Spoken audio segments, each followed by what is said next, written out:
আজকে আমি জেল থেকে মুক্ত হলাম, এটা আল্লাহর কাছে অশেষ ধন্যবাদ, হাজার লাখো শুক্রিয়া। প্রিয় দেশবাসী, জাতি এবং এলাকাবাসী, মহল্লাবাসী সবাইকে আমি জানাই আমার বক্তব্য বক্তব্য বক্তব্য হলো দেশ জাতির জন্য। আমি আমার জন্য জেল খাটি নাই, জেল খাটেছে জনগণ এবং গণতন্ত্রের জন্য।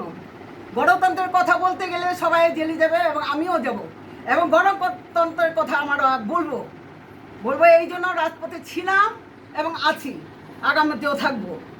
আর আজকে দেশের যে অবস্থা, এবং আমি যেখানে আমার হাজতি না, আমি এবার জেলের কয়েদি, অর্থাৎ আমার জেলের কাপড় পরানো হয়েছে সেখানকার, আর আমি কয়েদি হিসেবে সেখানে চিহ্নিত হয়েছে।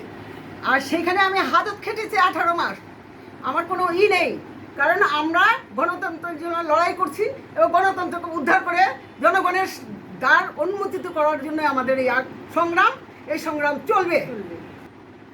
গণতন্ত্রকে প্রতিষ্ঠিত করার জন্য যদি বারবার জেলে যেতে হয়, 1000 বার যাব, কবুল।